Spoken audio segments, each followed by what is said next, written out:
Good morning everybody and welcome back to another episode of building a minifigure scale version of Breath of the Wild's Hyrule Castle in Lego, where today I was hoping to have great news and report back that at the end of 2024 I had reached my goal of finishing the ground layer, but as you can see that sort of didn't happen. But we are very close. I mean, look at the size of that gap. That is what, less than 3 plates. And I'm going to show you obviously all the interior progress we've made today because the East Passage has been entirely completed, as well as, if you remember, we did a competition a while back and the winner has been added to our castle. And of course, I'm going to talk a little bit about the exterior as well, because the next time you see this castle after today, the ground floor and all of the details on it will indeed be complete, which to be fair was the initial video plan anyway, but I did indeed miss my goal. But let's go in and start with the East Passage, because I know we've already seen little bits and pieces of it before, but I think it's well worth taking a closer look. So, for those of you who don't know, this is the section of castle that connects the library to the outside, and it has a mining track inside it, and it goes sort of up and down and around, and you actually enter this around the back of the castle, and it's a little tight, so it's going to be quite hard to show you guys with the renders, but basically through this doorway here, you can see we've got some barrels, and obviously these brown brackets, which sort of form like an A-frame kind of support. That is not an A-frame, more like braces for a wooden arch that's been built into what was at least a very prosperous mine.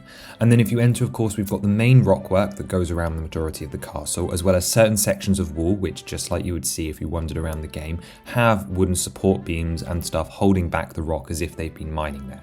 Now, what's interesting about the East Passage compared to the West Passage is that it's a lot shorter, but also we have stalactites and stalagmites. So right here at the entrance, we've actually got a really cool building technique which features some cones that are inverted in various different sizes and thicknesses, trying to make use of Lego's round part catalogue to create a little bit more interest. Although from this high angle, it's questionable how well it works because obviously we have all these tiles to support things.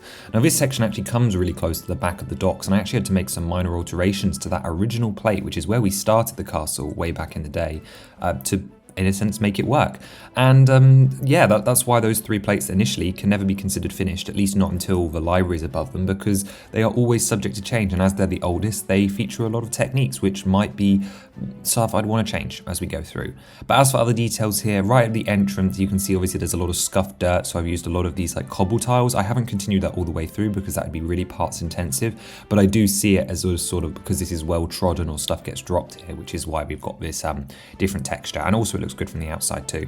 Then we've got a barrel on the floor, as well as a little bit of cave vegetation, which is obviously very close to dying. This is not supposed to represent any plant from in-game, but just anything to add a splash of colour to all this grey. And then on the raised platform here, which again is accurate to what we see in the game, is the start of the roller coaster track, and of course some torches on the wall. A quick word about the roller coaster track is obviously this is black and looks very different in game, but when I did the West Passage I made the decision that I'd rather change the colour and have it be functional than anything, so that you can actually sort of push a cart through. So at least as far as I can tell, there should be clearance to push our cart design, which you're seeing on screen now, that we designed for the West Passage through all of this.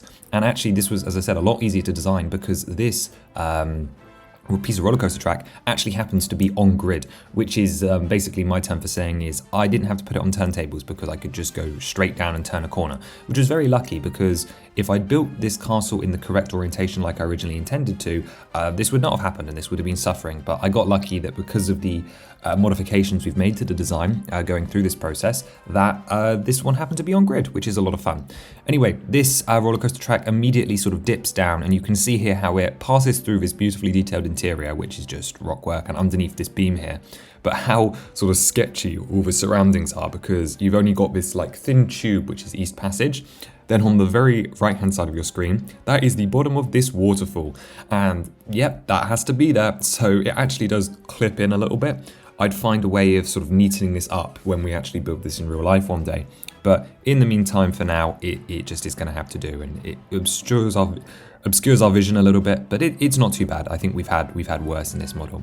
And it is quite a steep drop. We're using the proper sort of sloping down roller coaster track, so I quite like this angle.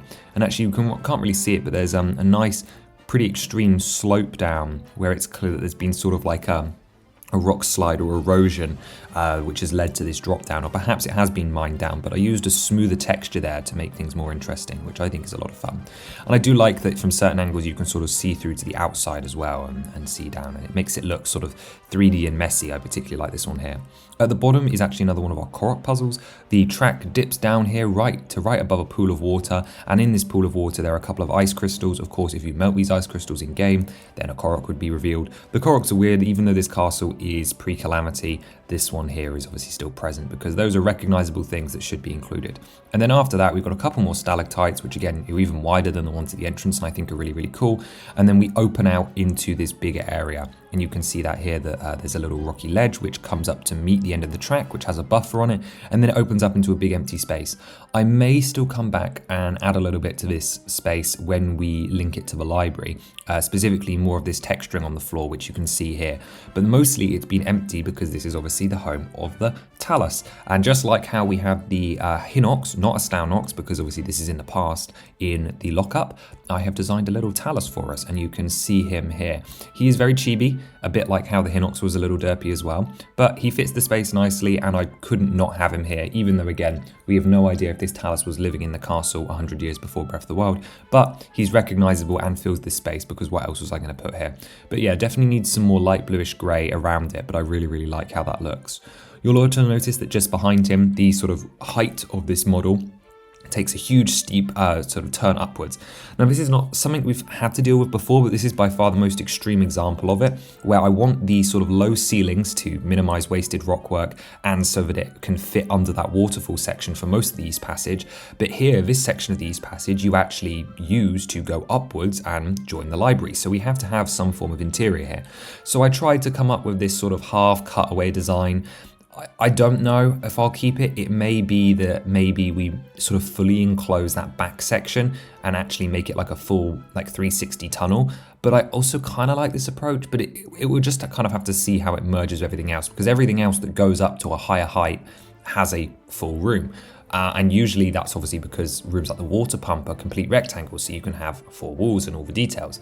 But here it is just rock work, and it would just make accessing it and seeing the details that are already quite hard to see even harder, especially given that the sort of the track goes down as well. So it's like a triple threat. But that being said, I may not have a choice, and I may have to sort of seize in the tunnels. But this isn't the first time we've had dilemmas like this. We will see how I feel in the future.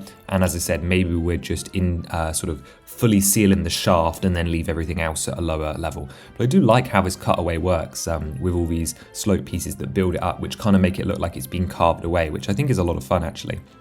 And here you can see obviously in the full castle, it comes up to the same height as the docks and everything else, ready for the library to sit on top and connect to it. And I'm not going to spoil what that looks like yet, but that will be our first floor 2 project once we finish up the ground floor next time. But talking of the ground floor, let's show you what's new on the outside before we go and take a look at our winner Super Minister's integration into our castle. So from this top down, not only do you get a sneak peek at where we've put that new module, but you can see at the very front here we've got a couple of unfinished plates. It's about 4 plates, but obviously the actual curve sort of falls onto some other ones. But you've got the front over here on your left. We designed this, got to be over a year ago now, and that is where the gatehouse will go at the very, very front. You can see a little flat area, and it will go around there. I'll probably have to do a little bit of modification to make it work, and I'm thinking I'm going to have to sort of raise it up to like unflatten it a bit, because that's going to be a really like steep thing that's going to stop the doors from opening. I'm going to have to go back and check to see if the Hyrule Castle front gates only open outwards or inwards, or if they can open both. I've not got clearance there, but that is for me to work out. We've got about 4 points left. We've got the yellow here, which is outlining the outer edge, and you can see that where we left off from last time, it is now starting to raise up to meet it, and it actually is quite an extreme height jump that I've got to do in this turn, so it's taking me quite a while, which is why I couldn't have this finished today. But you can see, of course, all the marking lines and then the layering plates, which is what's giving us that slow rise, and of course we'll attach some vegetation and stuff to make this look better in time. There'll be trees down here, and I want to add a couple of details like some fishing rods and so on as we go through as well. So there's lots still to add around here, and obviously most of this will be featured next week's video, and an awful lot of rock work, which does slow me down. And this does connect to that marshy area which we had before. I actually researched into it, and there is no full waterfall that comes down all this way, at least not that connects to the pond there, but there is a waterfall that connects on the other side. So jury's still out. I have no idea. I'm thinking I am going to include one just because it adds more variety, but we'll see. That is an Octane problem for another day. But let's go take a look on the inside, because there's not much interesting here to show you, and have a look at Super Minister's integration. So for those of you who don't know, we ran a competition allowing you guys to pick a crazy or realistic room to include in the Hyrule Castle. Here you can see that our winner, if you haven't checked that video out, I'd go do it, is Super Minister's milk bar from Majora's Mask. And this has been added here. So where is this? This is at the back of the lockup. If you turn around this corner, which goes parallel to the prison cells, you're faced with the water pump room and a sort of corridor that in-game is blocked off. Now, what I did is I unblocked the corridor because this is before Calamity, so this corridor would not be destroyed. And we opened it up to a brand new hallway, which is going to allow us to include a couple of new rooms, actually. You'll notice in the hallway it's changed a bit from when you saw it in that video. I've added a new smaller room off to the side here, which we'll come back to, and there's still a doorway open. This doorway probably will lead to the treasure room, which has not currently been given a home because that needs a big redesign. And to be honest, I don't want to force it to be somewhere that doesn't make sense. Like having it down here with these sort of staff quarters and like soldiers, like enjoyment room being the milk bar and this other room that you'll see in a second, doesn't make huge amounts of sense to me. And also there's a chance that I might be able to use that doorway to connect these soldier quarters to the soldiers' training room and armory, which is actually just above here, sort of under the first gatehouse.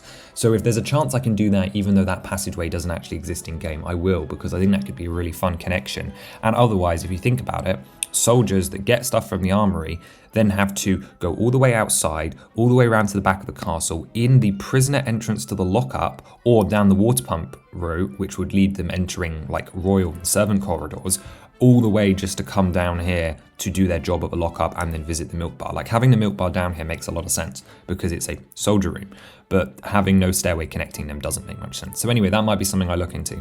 As for this other new small room, we have a shop which is deliberately trying to reference and pay homage to the Ocarina of Time shop. So you've got your 4 little outings here with some items on display. It's a very simple room, but it is just truly to fill this space. There's a plant growing on the corner. I just like the idea of them also being able to buy random things, even though they shouldn't be needing to buy things. But they've got the bar here, which of course is Super Minister's fabulous design. It looks absolutely amazing. I'm so glad it's finally able to be here. If you want to hear my full thoughts on that, as well as see all of our other entries, please do watch the video. But yeah, I added a small room here. Basically nothing else changed about this area. I like that it's nice and square and compact next to the water pump room. I think that worked out really, really well. I was going to put it in the other orientation, but it was actually clashing with the west passage, so we had to move it, which is fine because I will find use to this space. The treasure room is smaller anyway, so I'll be able to make good use down there. And you'll notice that there is a huge gap behind the water pump room, which I'm hoping, and I say this with a lot of fingers crossed, that is going to line up with the sanctum at the very end, and we will be able to sort of blast down and put a massive Calamity Ganon room in here. Now, I've done the maths. It seems pretty unlikely. So there is a chance that those 3 dock wall plates that are just rockwork are going to have to move and make the docks a lot smaller, which to be honest, I am okay with. The docks are far too big for what they are. And we could definitely take some creative liberties there. Or perhaps it just means we only get a half circle for Ganon's observatory, which would make it easier for people to view and actually enjoy. So we will see. I will figure it out, but that is truly a end of the model kind of project. But yeah, I just like that it actually kind of looks like we might have a castle eventually, you know, like maybe. And there's a decent chunk of the second level that's complete too. You know, we're almost at the base of Zelda Tower. Crazy, I know, right? Hold on there. But yeah, I mean, the majority, like it's a huge layer. Everything gets smaller from here up. The next layer, I think is going to be pretty straightforward, but then it's layer 3 with all those interiors and stuff that has to connect, which is going to get messy. So we'll see. Yeah, next time you see this model, its ground floor will be complete. Everything that's giant and green and open will have trees and little details and stories, so we're going to have a lot to take a look at. And hopefully I will finish the castle gatehouse as well. And you won't have to wait as long because I imagine this is coming out in March sometime. So I'm going to get back to work and leave you to the rest of your day. I hope you enjoyed taking a look at this.